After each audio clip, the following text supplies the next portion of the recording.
You plan your day with meticulous precision. You craft detailed lists, crossing off items with grim determination. You might even track every minute, watching the clock as it mercilessly counts down your waking hours. But then it hits, that inevitable wall. By 3 p.m., you're not just tired, you're utterly drained, completely exhausted on a level that feels cellular. Your body might be present at your desk, but your mental battery isn't just low, it's flashing red, signaling a complete system shutdown. Yet the work remains, stretching before you like an impassable mountain range. So what's the fundamental problem here? Why does this cycle of ambitious planning followed by catastrophic energy failure repeat itself day after day? The problem, the true core of this modern malaise, isn't your time management at all. We've been solving for the wrong variable. The real crisis is your energy management, the systematic depletion of your cognitive and emotional resources that no productivity hack can replenish. And remarkably, the solution to this contemporary form of soul-crushing burnout wasn't invented by a Silicon Valley productivity guru or distilled in a corporate wellness seminar. It was quietly written in the personal meditations of a Roman emperor grappling with immense pressure 2,000 years ago. His name was Marcus Aurelius, a man who governed an empire while facing constant wars, political intrigue, and personal loss.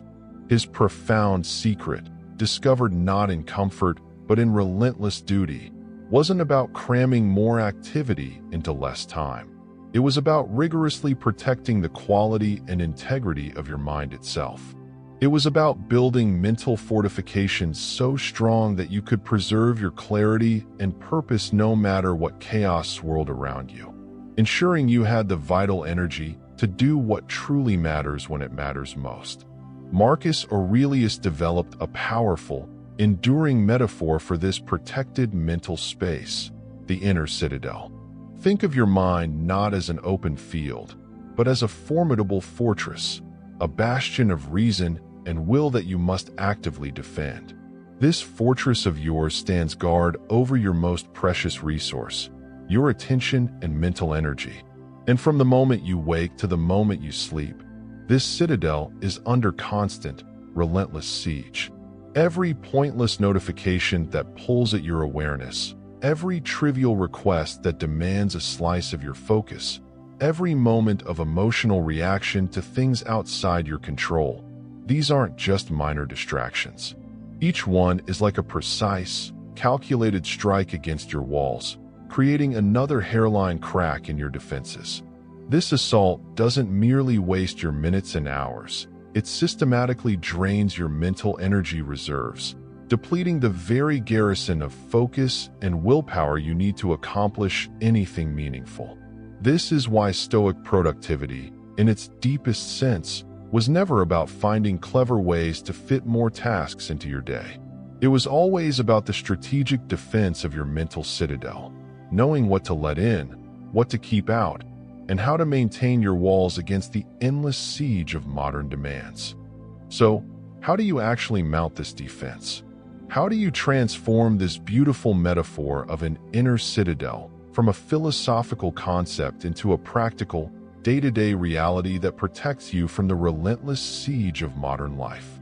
The answer lies not in a single magic trick, but in a disciplined adherence to 3 core strategic principles that Marcus Aurelius outlined in his meditations. These are not mere suggestions.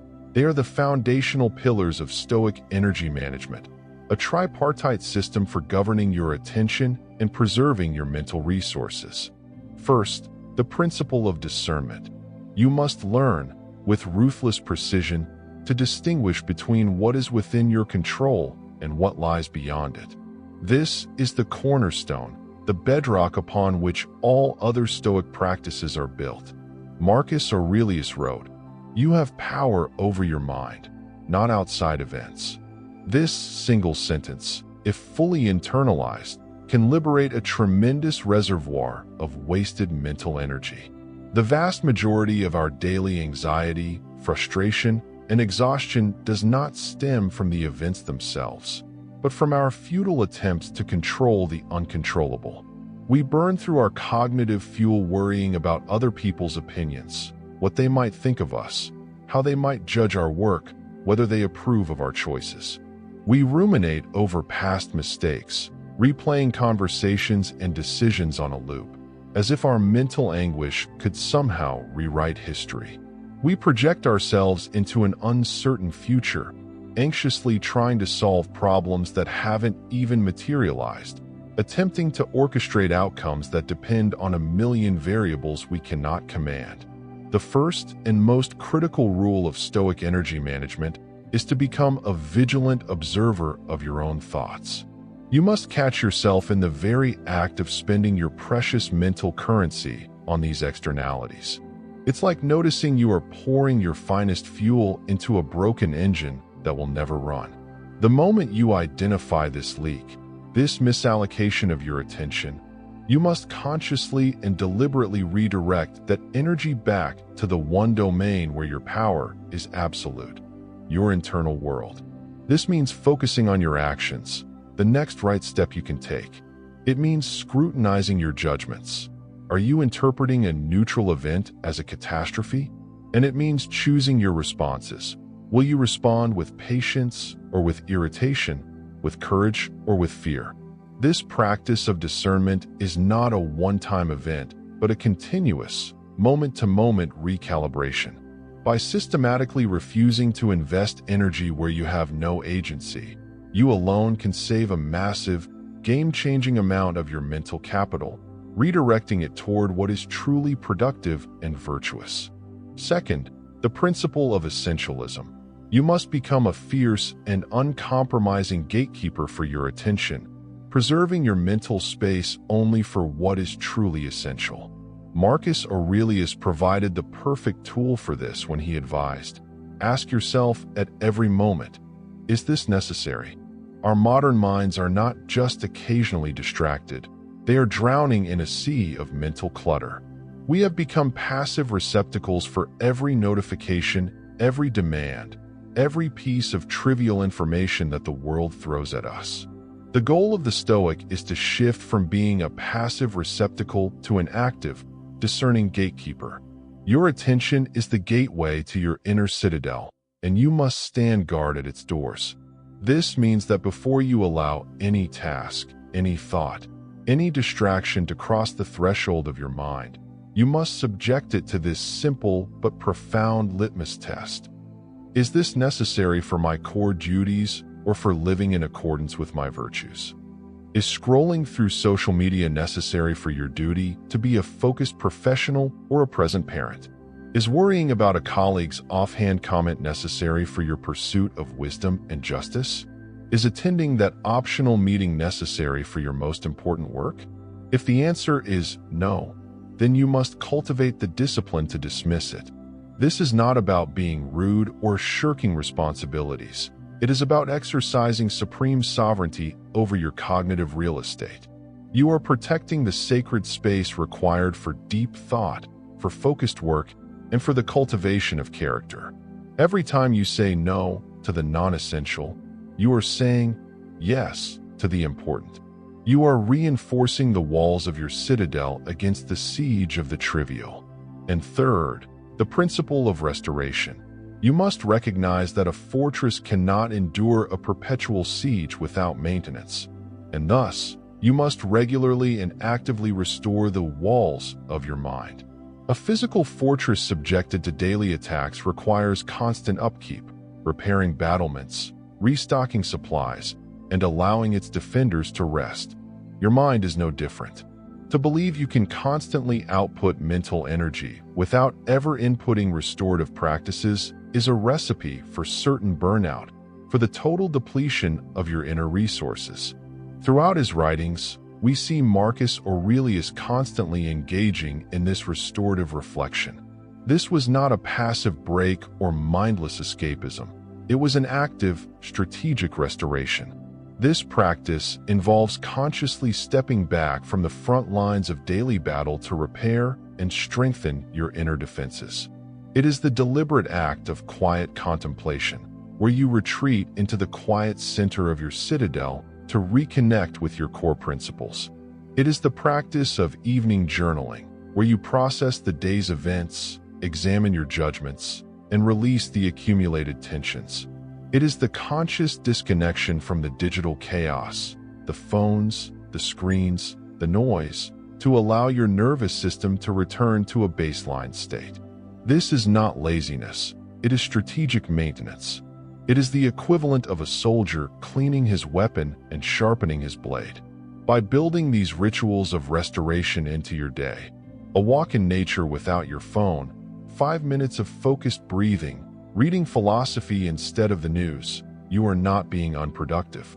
You are actively repairing the cracks in your walls, replenishing your garrison of willpower, and ensuring that you do not face tomorrow's battles with yesterday's fatigue. This is how you prevent total depletion and build a resilience that is sustainable for the long campaign of life. Let's transform these philosophical principles from abstract ideas into a concrete, actionable daily system, a practical operating manual for your mind. I call this system the Energy Guard framework. This isn't merely another productivity technique to be tried and abandoned. It's a fundamental re-engineering of how you engage with your day, designed to systematically protect your most valuable asset, your focused mental energy. The framework is built around 3 deliberate phases that correspond to the natural arc of your day, turning you from a passive recipient of external demands into an active strategist of your inner resources. It all begins in the morning with a ritual we'll call energy reconnaissance. This is where you set the tone for the entire day. For just 5 minutes, before you check emails or dive into tasks, you engage in a strategic planning session that goes far beyond a simple to-do list. Instead of just asking, "What do I need to do?" you engage in a deeper, more probing inquiry. You look at the landscape of your coming day and ask the critical, strategic questions. Where are the predictable points where my mental energy will come under attack? Which specific tasks are high-energy drains that will leave me cognitively exhausted? Which meetings, conversations, or projects have a history of depleting my focus and optimism? This is your intelligence gathering. Then, based on this reconnaissance, you actively plan your defense. You deliberately schedule your most intellectually demanding, important work for the windows of time where your energy is naturally at its peak.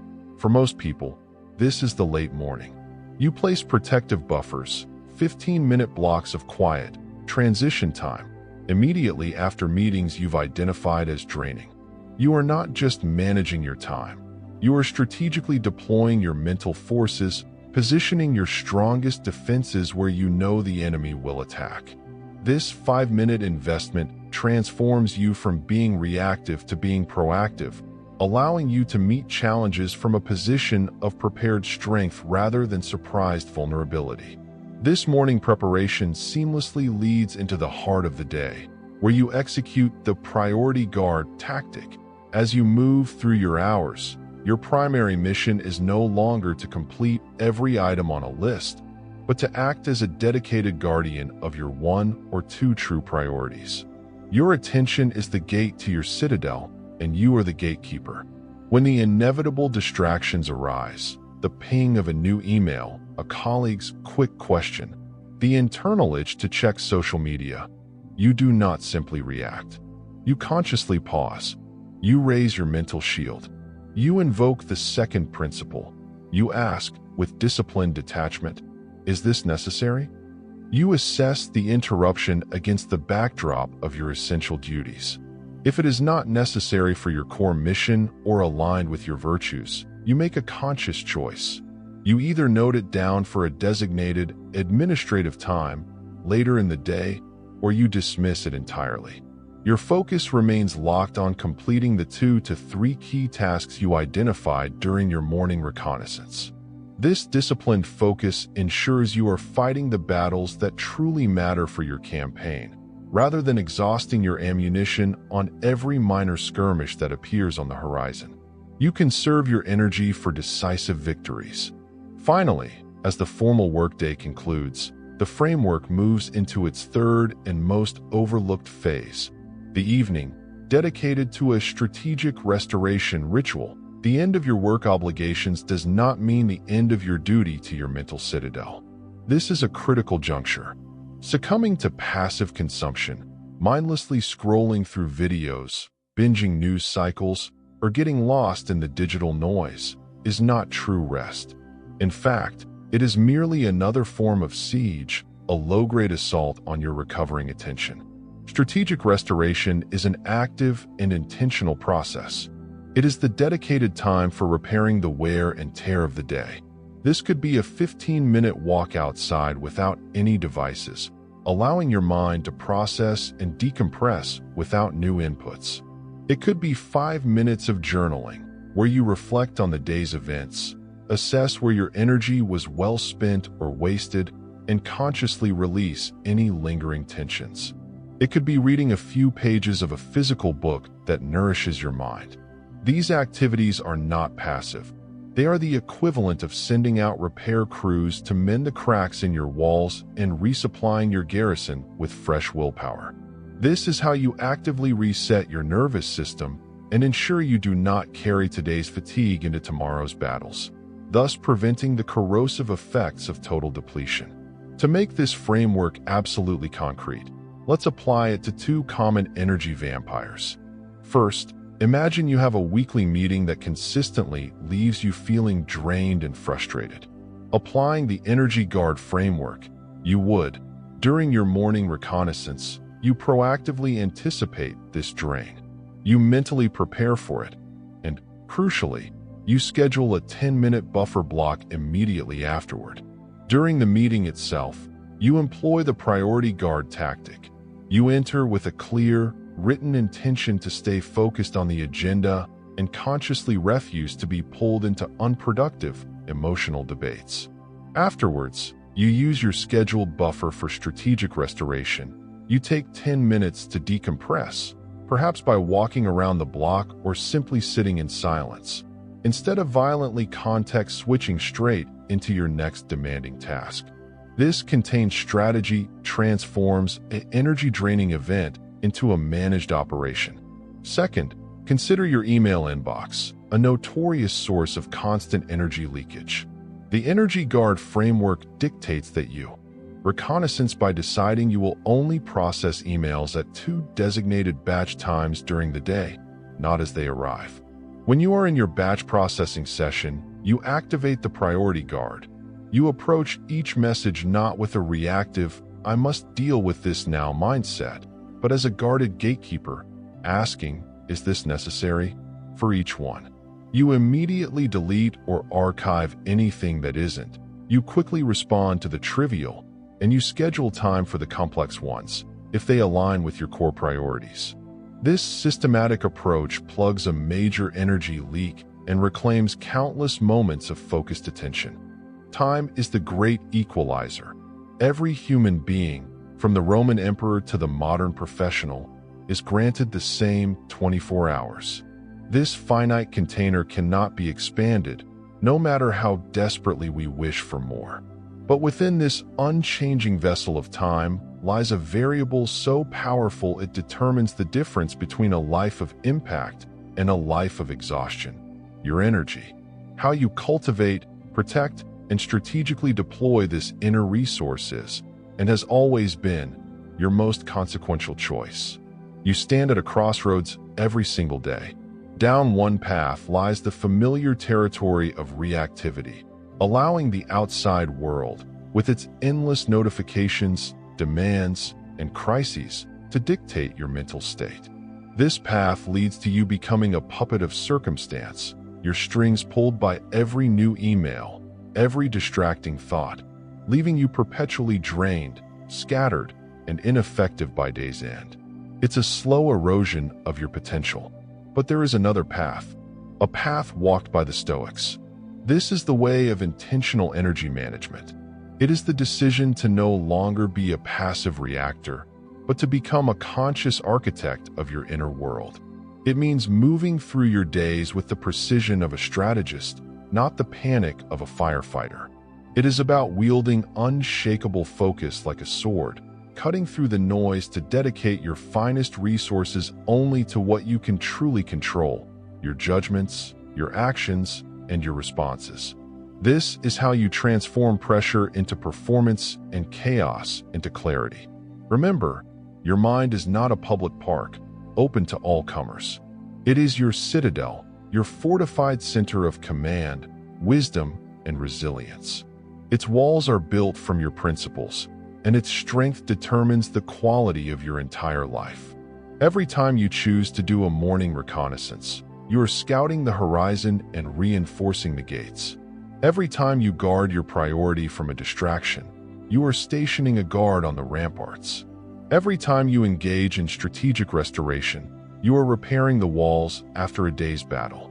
This is not a one-time project. It is the daily, honorable duty of self-command. The journey to mastering your mind begins with a single, deliberate step. If this philosophy resonates with you, if you're tired of feeling drained and ready to build a mind that is focused, resilient, and truly your own, then your next actions are simple but powerful. 1. Like this video right now, ****. That simple click is more than just a thumbs up. It's a signal to the YouTube algorithm that this timeless wisdom matters. It actively helps us reach other people who are feeling overwhelmed and are searching for a real, structured way to reclaim their focus and energy. Your like is a vote for practical philosophy over superficial hacks, and it helps this community grow. 2. Subscribe to Becoming and turn on notifications. ****. Consider this your formal enlistment in the dojo of the mind. We have only just begun to draw the sword from its scabbard. By subscribing, you are ensuring you don't miss the next essential lesson. We are building a library of battle-tested systems, from Seneca's cure for anxiety to Musashi's techniques for unparalleled focus, all designed to give you the tools to build your best life. Don't leave your growth to chance. Be here for the next step. Your citadel awaits its commander. Subscribe now. Final screen with text. Stoic energy equals unbreakable focus.